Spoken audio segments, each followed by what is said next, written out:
Welcome to Lesson 4 of Week 12, focusing on scoring systems. This lesson examines how different funders quantify proposal quality and how to interpret the scores you receive. Scoring systems translate reviewer judgments into numbers that enable ranking and funding decisions. Without quantitative scores, comparing proposals would be entirely subjective. Scoring provides structure for evaluation and creates defensible bases for funding decisions. However, different funders use different scoring systems with different scales, meanings, and implications. A score that seems good in one system might be mediocre in another. Understanding the specific scoring system for each funder you approach is essential for interpreting your results accurately. This lesson covers major scoring approaches, including the NIH 1 to 9 scale, the 100-point systems common in education and other fields, and percentile rankings that contextualize raw scores. By the end, you will understand how to interpret scores within their proper context and use score information to guide your decisions about revision and resubmission. Scoring is not mysterious once you understand how each system works. Understanding why scoring matters helps you appreciate what scores tell you and what they do not. Scores serve multiple important functions. The ranking function uses scores to enable comparison among competing proposals. When 50 proposals compete for 10 awards, funders need a way to identify the top 10. Scores provide that ranking mechanism. Your absolute score matters, but your relative position among competitors often matters more. Funding thresholds use scores to determine which proposals cross funding lines. Most funders establish paylines or cutoff scores above which proposals are funded. If the payline is a score of 25 and you scored 27, you are likely funded. If you scored 23, you are likely not funded. Knowing where paylines typically fall helps you interpret your results. Feedback signals from scores indicate how reviewers assess different aspects of your work. Criterion by criterion scores show which areas were strong and which were weak. Overall scores tell you how competitive your proposal was in its pool. This feedback guides improvement efforts. Decision guidance from scores informs whether you should revise and resubmit, submit to a different funder, or redirect your efforts entirely. A near-miss score suggests revision is worthwhile. A very low score suggests more fundamental changes are needed. Scores help you make strategic decisions about next steps. The NIH scoring scale is widely known but often misunderstood. Understanding its specifics helps you interpret NIH scores correctly. Scale range runs from 1 to 9, where lower scores are better. This is counterintuitive for people accustomed to systems where higher is better. At NIH, a score of 1 is the best possible, a score of 9 is the worst. Do not confuse NIH scoring with systems that work the opposite way. Score anchors define what different scores mean. A score of 1 represents exceptional quality with essentially no weaknesses. A score of 5 represents acceptable quality with moderate strengths and weaknesses. A score of 9 represents poor quality with serious deficiencies. Most funded proposals score in the 1 to 3 range, though exact fundable ranges vary by institute and budget availability. Integer scoring means reviewers assign whole numbers only, without decimals. You receive scores like 2 or 3, not 2.5. This coarseness limits fine distinctions but simplifies the scoring process. The difference between adjacent integers represents a meaningful quality distinction. Both overall and criterion scores are assigned. Reviewers score individual criteria such as significance, innovation, and approach, plus they provide an overall impact score. Criterion scores help you understand where you are strong and weak. The overall impact score, not simply the average of criterion scores, determines your ranking. Interpreting NIH scores requires understanding how raw scores become impact scores and what those numbers mean. Impact scores are calculated by averaging individual reviewer scores and multiplying by 10. If 3 reviewers gave scores of 2, 2, and 3, the average is 2.33 and the impact score is 23. This multiplication creates a wider scale that allows finer distinctions in ranking. Typical range for funded proposals is often between 10 and 30, though this varies significantly. An impact score of 15 is generally excellent. An impact score of 40 is generally not competitive. However, what constitutes a fundable score depends on competition level and available funding. Do not assume a specific number is always fundable. Institute variation means paylines differ across the many institutes that comprise NIH. The National Cancer Institute may have a different payline than the National Institute on Aging. Funding availability, application volume, and strategic priorities all affect institute-specific paylines. Research the typical payline for the specific institute reviewing your proposal. Percentile context converts raw impact scores to percentile rankings that show your position relative to other applications. A percentile of 15 means your proposal scored better than 85% of reviewed applications. Percentiles help you understand how competitive your score was regardless of the raw number. The same impact score might represent different percentiles in different review cycles. 100-point scoring systems are common in education grants and many other funding programs. These systems work quite differently from NIH scoring. Scale direction in 100-point systems means higher scores are better. A score of 95 is excellent. A score of 50 is poor. This direction matches intuitive expectations from academic grading and is opposite from NIH. Verify which direction a scoring system uses before interpreting your results. Point distribution assigns different maximum points to different evaluation criteria. The NOFO specifies how many points each criterion is worth. Need might be worth 20 points, project design 40 points, organizational capacity 20 points, and budget reasonableness 20 points. Understanding point distribution helps you allocate proposal effort strategically. Common totals are often 100 points. Though some systems use different totals like 75 or 120, the total affects what constitutes a strong score. 80% of available points generally represents a competitive score, whatever the total. Weighted criteria through point allocation signals the relative importance funders place on different aspects. If project design is worth 40 points and budget is worth 10 points, the funder cares much more about your design than your budget formatting. Align your effort with point weights. Invest most heavily in highest weighted criteria. Interpreting 100-point scores requires understanding what different score levels typically mean and how to analyze your results. Competitive threshold in 100-point systems typically falls around 80% of available points. Proposals scoring above 80 out of 100 are generally competitive for funding. Proposals scoring below 70 are generally not competitive. However, actual funding thresholds depend on competition level and available resources. A score of 85 might be funded in a weak competition but not in a strong one. Criterion analysis examines where you gained and lost points across different evaluation areas.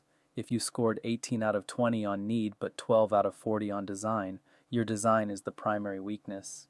This analysis focuses your revision efforts on areas with greatest improvement potential. A few points gained in a 40-point category help more than maximum scores in 10-point categories. Ranking position matters because funding decisions depend on how your score compares to other applicants. A score of 78 might rank in the top 10% of a weak applicant pool or the bottom half of a strong one. Raw scores alone do not tell you whether you will be funded, relative position does. Score variability occurs because different reviewers may score the same proposal differently. One reviewer might give you 35 out of 40 on design, another might give 28. This variability reflects legitimate differences in professional judgment. Multiple reviewers moderate individual variation but do not eliminate it. Percentile rankings provide context that raw scores alone cannot offer. Understanding percentiles helps you assess your competitive position accurately. Definition describes percentile as your score's position relative to all reviewed applications in the same round. A 10th percentile score means you ranked in the top 10%.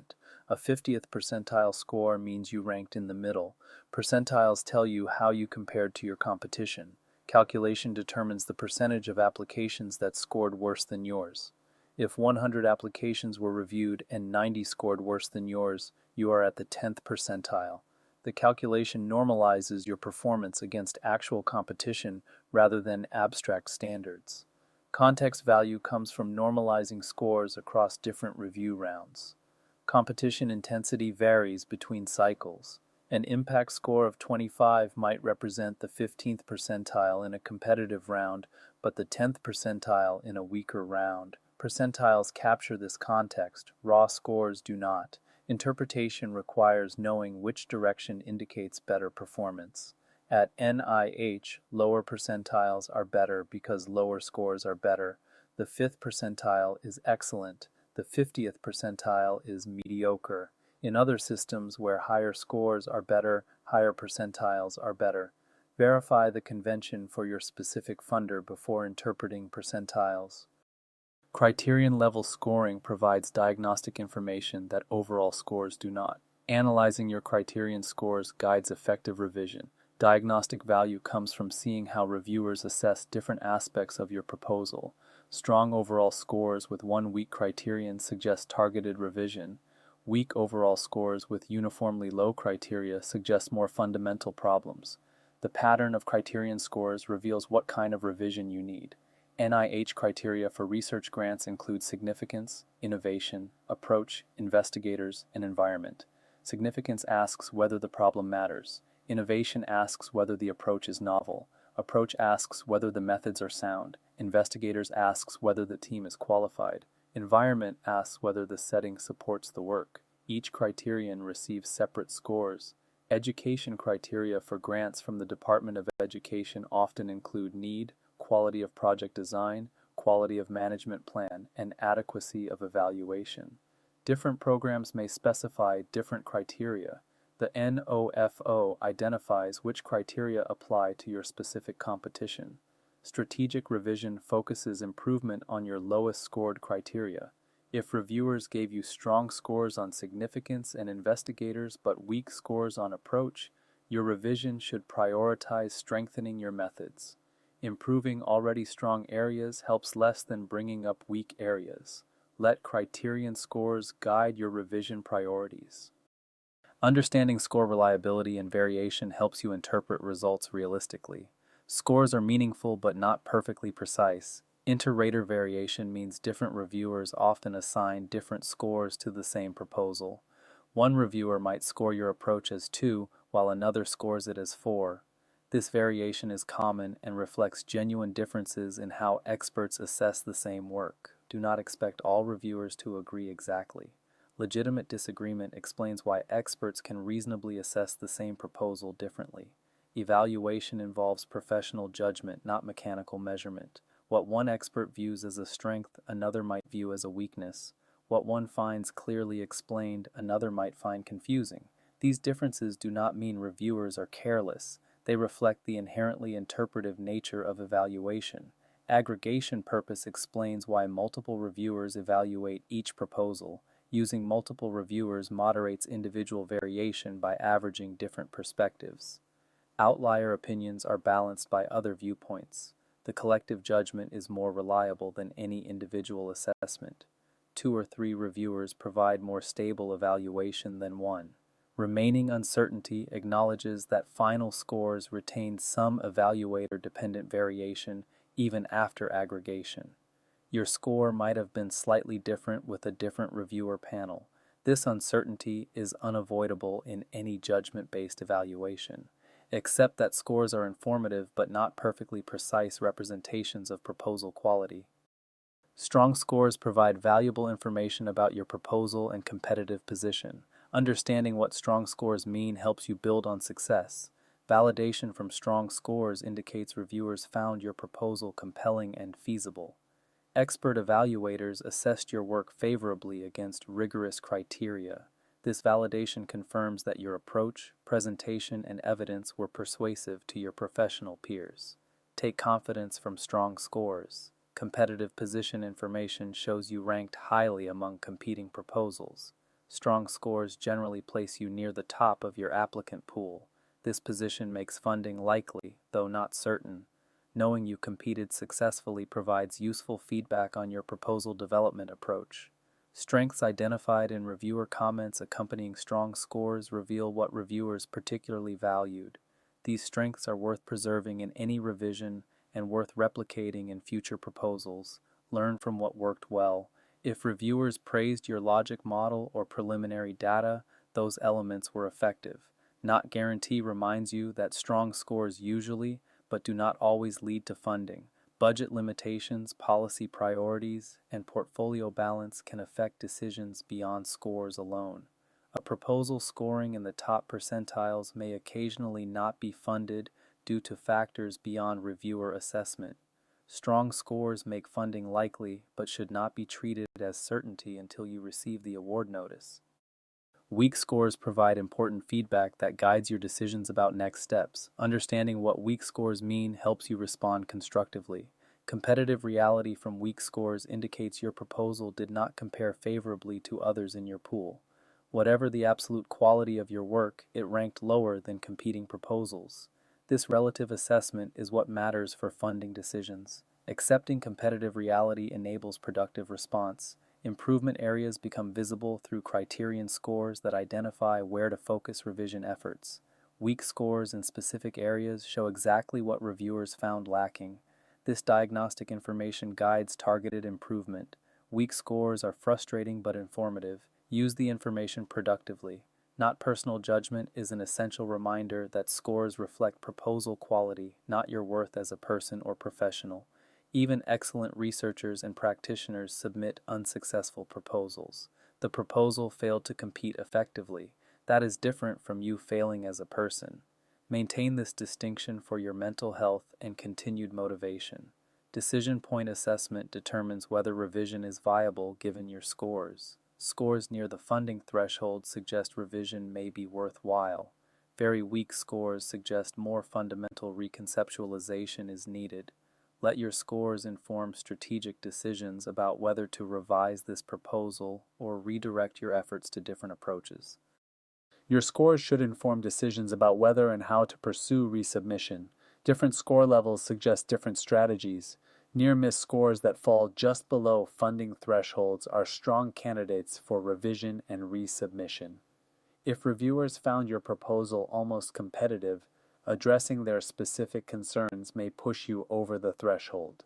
Near misses suggest your fundamental approach is sound and targeted improvements can achieve success. Mid-range scores present a judgment call. Revision may be worthwhile if reviewer feedback identifies addressable concerns. However, mid-range scores may also indicate more substantial weaknesses that simple revision cannot overcome. Analyze your feedback carefully to determine whether revision offers realistic improvement potential. Very low scores may indicate that fundamental reconceptualization is needed rather than incremental revision. When reviewers found deep problems with your basic approach, premise, or execution, surface-level changes will not help. Very low scores sometimes warrant starting fresh with a different project rather than investing more effort in an approach that did not resonate. Feedback integration reminds you that comments matter as much as numbers. Two proposals with identical scores may have very different feedback. One might have fixable problems, while another has fundamental flaws. Read your comments carefully alongside your scores. The combination of quantitative scores and qualitative feedback should guide your decisions. How you communicate about scores affects organizational learning and stakeholder relationships. Thoughtful communication serves everyone better. Internal reporting shares results appropriately with stakeholders who need to know. Project team members, organizational leadership, and relevant administrators should understand how proposals performed. Timely, accurate reporting enables organizational learning and informed decision-making about next steps. Context provision helps others understand what scores mean within appropriate frameworks. A score of 32 at NIH means nothing to someone unfamiliar with NIH scoring. Explain that this impact score represents a certain percentile, that typical fundable scores fall in a certain range, and what your score implies for funding likelihood. Context enables meaningful interpretation. Confidentiality respects appropriate limits on sharing detailed reviewer feedback. Some organizations keep specific reviewer comments internal to the project team. Detailed feedback may be sensitive, especially when it identifies significant weaknesses. Share summary information broadly while maintaining appropriate limits on detailed criticism. Learning orientation frames results as opportunities for improvement rather than occasions for blame. Even disappointing scores provide valuable feedback. Organizations that treat unsuccessful submissions as learning opportunities develop better proposals over time. Organizations that treat them as failures to assign blame create fear that undermines future success.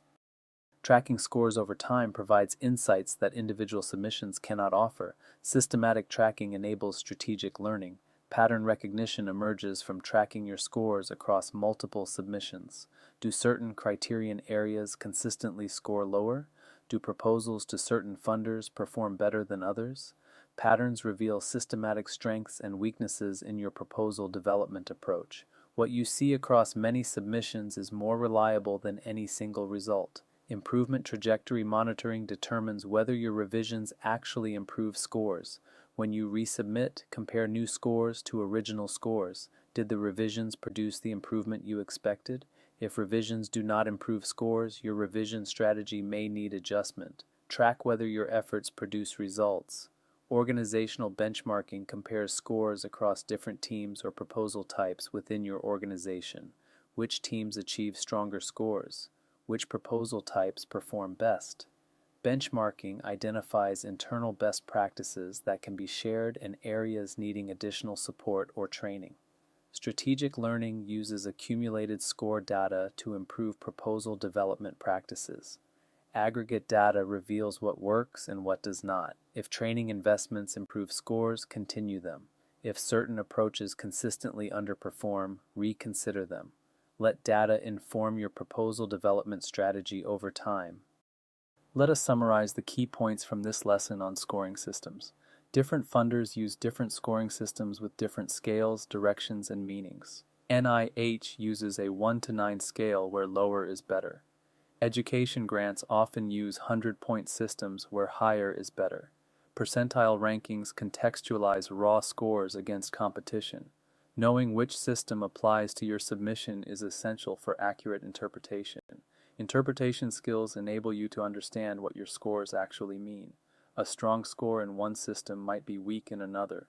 Criterion level scores reveal specific strengths and weaknesses. Percentiles show your competitive position regardless of raw numbers. Develop fluency in the scoring systems you encounter most often. Strategic use of scores guides revision and resubmission decisions. Near-miss scores suggest revision is worthwhile. Very low scores may indicate fundamental problems requiring reconceptualization. Feedback accompanying scores provides essential context for decision-making. Let your scores inform, but not dictate your strategic choices. In our next lesson, we examine the summary statement and reviewer feedback in detail. You will learn how to interpret reviewer comments, distinguish fixable issues from fatal flaws, and use feedback constructively to improve future submissions. Practice exercise. Obtain the scoring rubric for a funding opportunity relevant to your work. Identify how points are distributed across criteria and what each score level means. Use this information to align your proposal development effort with funder priorities.